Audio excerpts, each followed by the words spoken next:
This is Carl from National RV Detroit, and I'm going to show you through your 2020 Autumn Ridge 19BH travel trailer. Okay, we'll start off on the door side. And of course you have a power awning with LED strip. Let's see if I can get all this in here. You have the outlet for your furnace, power, the service panel for your refrigerator. You don't really have to go in here. This is just for servicing it. And you have stabilizer jacks that crank up and down. That's a 3/4 inch socket, plus there's a crank that comes with it, so you can use a drill with a 3/4 inch socket or your crank. And we'll move around to the front. You have a deep cycle marine battery, a 20-pound LP tank. This device here is the LP regulator for the tank. It regulates the pressure down, so it's the right pressure for this particular trailer. You have a crank, tongue jack, and your coupler. The coupler operates like this. That's open. You'll put it on the ball and lock it on like that. Okay. Let's see here. We'll go around to the off door side. And basically this is a fill, but it's a fill for your demand tank. Now you can use regular city water, which we'll show you in a minute. But if you go to one of the older state parks that have a fill station when you first get in the gate, but they don't have plumbing on the campsite, you can actually fill your onboard tank and use the internal pump to pump the water. So you'll still have pressurized water even if you don't have plumbing on the site. Over here also are your tags that tell you your VIN number and tire pressures and things like that. Also, this down here is the petcock, the drain for your fresh water tank. Okay? Come down. This is your power cord here. As you just pull it out of this port and push it back in. It's 25 feet long, and it's a 30 amp plug. We'll give you a 15 amp reducer so you can plug it in at home. You just have to remember that your 20 amp service will not handle the air conditioner, so you can run everything inside except your air conditioner when you're plugged in at home, unless you get a 30 amp service. Okay? Also, these are your dump valves here. Okay. So your hose that goes in the dump station will screw right on here. This is the cap on there now. The hose goes on and into the dump station. You have two valves. This one here is the gray. This one here is the black. The black is toilet water, and the gray is sink and shower water. So you're going to pull the gray one first, which goes like this, and that'll dump it. And then you'll use the gray valve and dump the gray second, just because it's cleaner water than the black tank water is. Okay. You also have a low point drain here. The valves for the low point drain, which is the lowest point of your plumbing, are inside by the water heater, and I'll show you where that's at in a second. Okay. This is your water heater.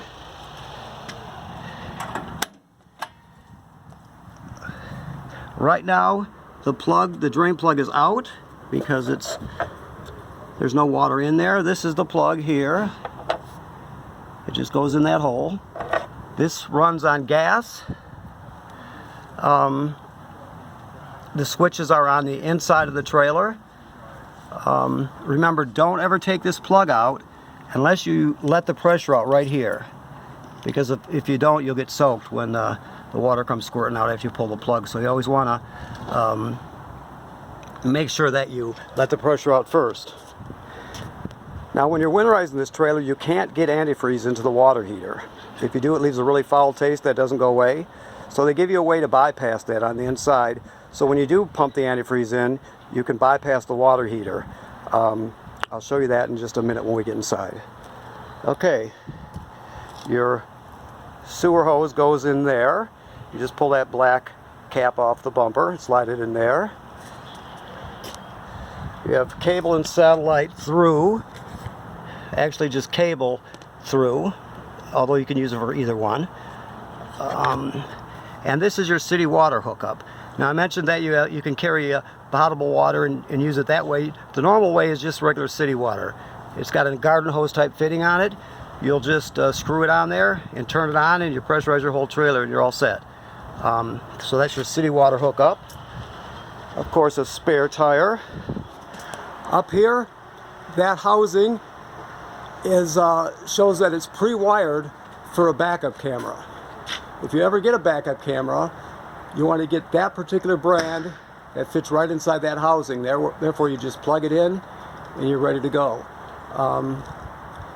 So make sure you get if you're going to do it, you get the proper camera for it. Okay, so we're going to come back around and go inside. Okay.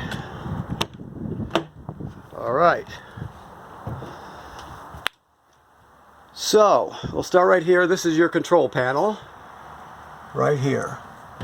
I mentioned that it has a freshwater tank, a black tank, and a gray tank. Freshwater for when you don't have city water.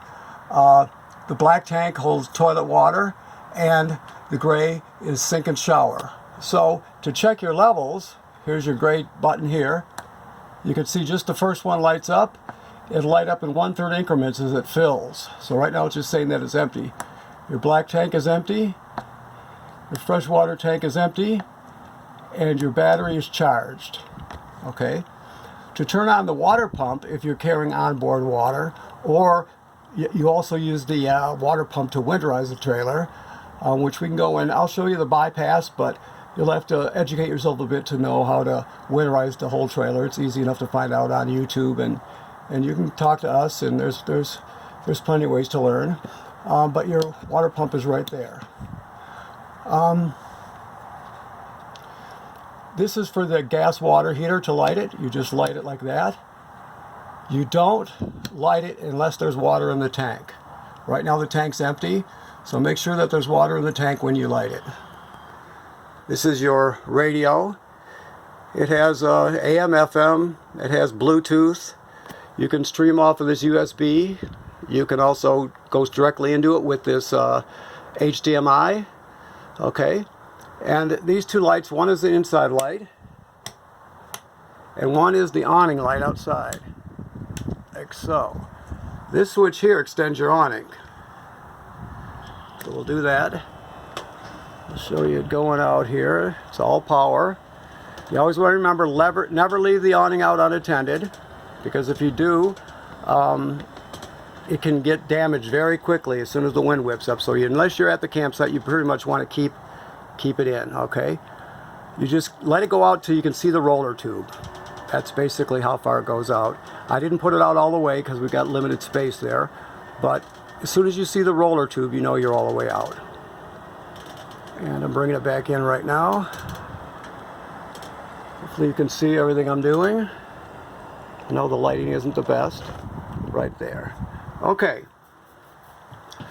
So, your table pulls off of these two poles, and it lays down right on these cleats here. There's 4 of them, 2 on each bench, and then you'll use the back cushions to fill in the space, and it makes another bed. Okay, like so. The sink works like any other sink, just on and off. Every light will also have a button in the middle to turn it on and off. This GFCI here, which is on the kitchen counter, above the kitchen counter, it every outlet in this trailer, including the one on the outside, is wired through this one. So if you're using like a coffee pot outside and it pops, you reset it right here. Okay, you have a vent hood with a fan and a light. You got a microwave, which works like any other microwave, and you have a range top, like so. Now the range type, you spark to light it. First you're going to open up the cover, then you're going to turn on some gas, and then you just spark it. Like so. And that's like so. So that's all you have to do to light it. Like that. This is your furnace down here. so you know. And the thermostat for the furnace is over here. Now this particular model, you push to the left, just click it to the left to start the furnace. So you're just gonna go like that. You probably can hear that the furnace turned on.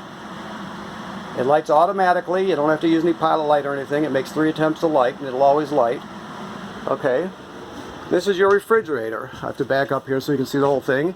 It's made by Dometic, and it's a gas absorption type refrigerator, meaning it doesn't have a compressor like yours does at home. That's why you can apply heat to it to create cold. It's a different system. You can see the freezer, nice size. And you can see the refrigerator is a nice size. First of all, while we're here, this thing is called a thermistor. It's right here. You can see the wire that goes up to it. I'll try and do the best I can. It goes into this clip here. You basically push it up to increase to make it cooler. So the higher you push it, the cooler the refrigerator will get. Generally speaking, you'll have it up all the way, except for on a, you know, if you're out early in the spring or late in the fall, you might have to back it off somewhat, but it just depends if you're what the temperature outside is. Okay, these are the controls. There's 3 controls on it, on and off. This is on. You can see the light went on. This is the mode selector. It's either auto. See if I can focus it in here. There we go. It's either auto or gas. Auto means electric. The reason they call it auto is because if you lose power, it'll automatically switch over to gas. So generally speaking, you're going to have it like that on auto. If you lose power, it'll switch automatically to gas. Now you can dedicate it to gas just by going like that. Now if this check light ever was to come on when you're on gas, it means it didn't light, it faulted. If that ever happens, you'll just turn it off and turn it back on and let it go through the cycle again. And of course this is for the temperature here. But like I said, you're going to have it up and you're going to have the thermistor up all the way.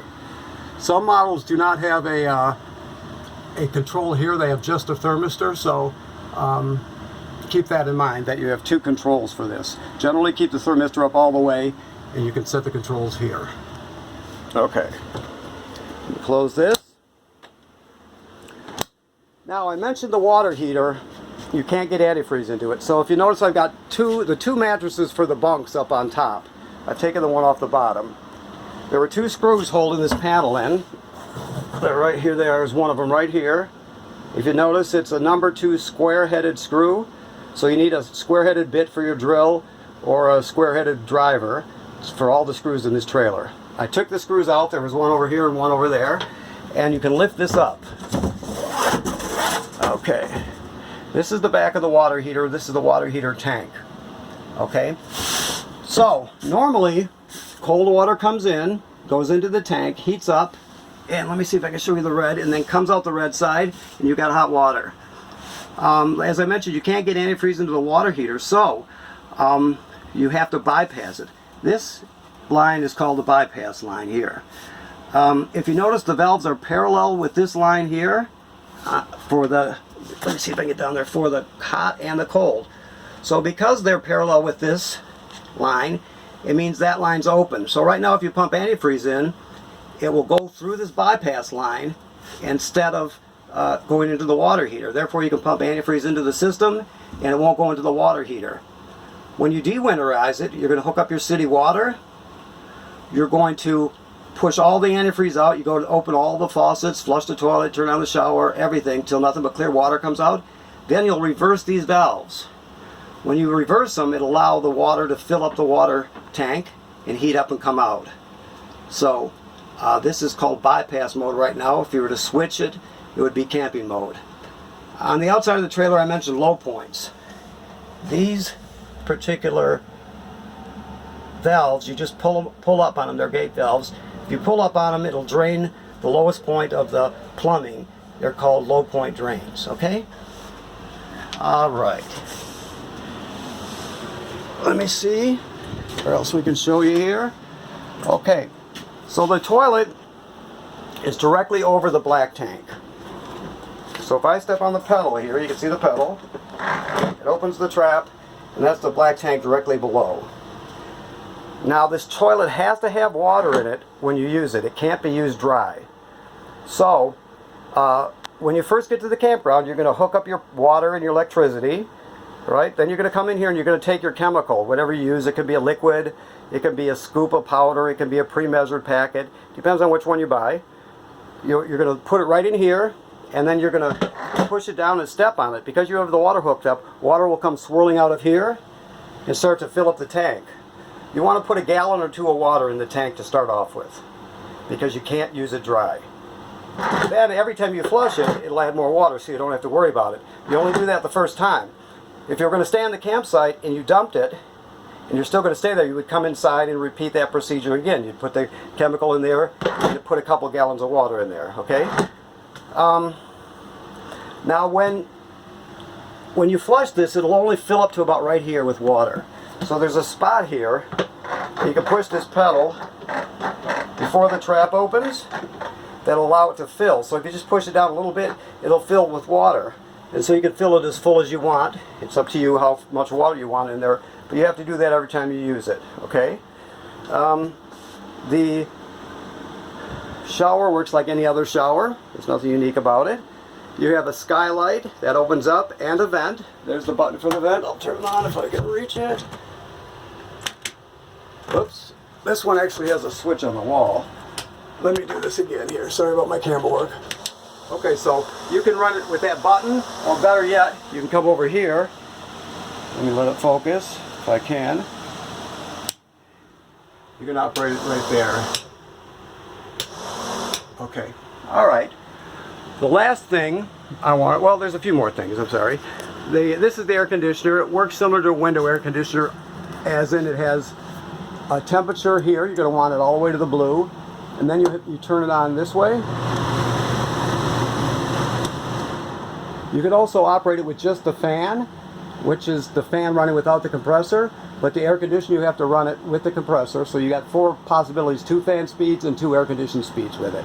Okay. Also, let me get over here. This is your power converter. I don't know if we can see it because it's so dark here. Let's see if the camera will adjust here. All right. Not looking too good. Okay.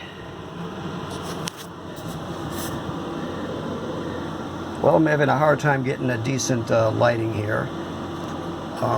So basically, you have, I'll explain it to you. You'll have regular household circuit breakers on one side, which is 110 AC. Then it converts the power down to 12 volts DC. And you have General Motors style auto fuses on the other side. If any of those automotive fuses blow, it'll glow, and you can see it through this perforation here, if you can see that at all. I know it's very difficult to see.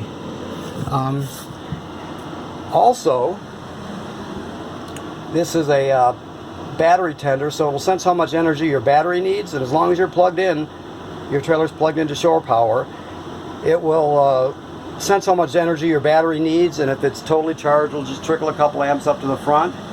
If it's low, it'll send 10 or whatever it needs, so it keeps your battery charged. Okay, let me get up here. I'm sorry that picture of the converter wasn't very good, but that's the best I can do right now, fortunately. Let me look around the trailer here. I think we've pretty much covered it all. You have a smoke detector there. This is the carbon monoxide and LP gas detector here. It should always be green, like it is. I can self-test it here. It'll go through 2 self-tests. Here we go again.